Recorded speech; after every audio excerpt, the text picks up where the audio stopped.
રામ રામ ખેડૂત મિત્રો, મજામાં હશો? મજામાં નથી ભાઈ, વરસાદ નથી થતો.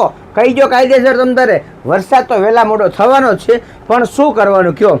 હવે અત્યારે મગફળીનો પાક કર્યો છે, શાકભાજી આપણે બનાવ્યું છે, કપાસ બનાવ્યો છે. વરસાદ નથી, ગરમી વધારે છે અને પવનની ગતિ પણ છે.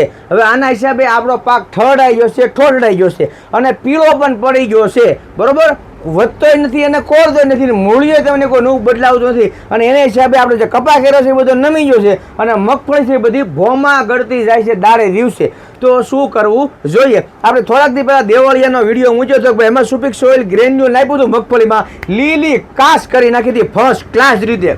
એવી જ રીતે જે ખેડૂત મિત્રોએ કપાસ ડ્રીપ ઉપર કર્યો હોય અથવા તો શાકભાજી ડ્રીપ ઉપર બનાવ્યું હોય તો એમને માટે છે સુપિક સોઇલ. બરોબર, 1 એકરે 1 લીટર પાણી સાથે તમે તારે પાઈ દેવાનું છે. બરોબર, જે ખેડૂત મિત્રો એ કપાસમાં શાહ કરેલા છે અને શાહ પાવાના છે અને એની સાથે બાસલીની ઘોડે જો તમે પાઈ જો 1 એકરે 1 લીટર તો પણ તમને સારા પરિણામો મળશે. મગફળી કરી છે અને મગફળીમાં પણ પાણી પાવાનું છે અને એમાં જો તમે બાસલીની ઘોડે તમે પાઈ જો તો પણ તમે 1 એકરે 1 લીટર પાઈ શકો છો. અથવા તો એનું ને એનું સુપિક સોઇલ વાળાનું ગ્રેન્યુલ આવે છે, એટલે કે શેમાં આવે છે? દાણાદારમાં આવે છે. એકદમ મસ્ત દાણા આવશે અને 1 એકરે 2.5 વીઘા જગ્યા 40 ગુઠા જગ્યામાં એક ડોલ તમારે કોઈ પણ ખાતરની આરે ખાતર ન નાખવું હોય તો ધૂળ આરે છે કે વેકરા આરે છે, સેન્દ્રિય ખાતર છે કે દેશી ખાતર હોય, ગમે એની સાથે તમારે 1 એકરે આ એક ડોલ ઉડાડી અને ફર્સ્ટ ક્લાસ પાણી આપી દો તો પણ તમને સારા પરિણામો મળશે. અથવા તો જે ખેડૂત મિત્રોને વરસાદ થઈ ગયો હોય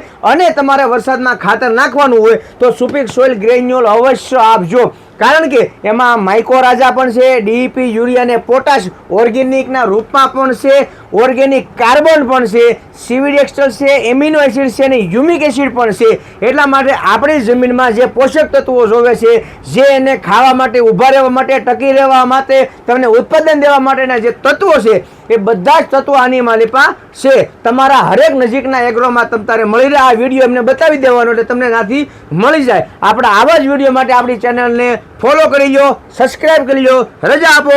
રામ રામ, જય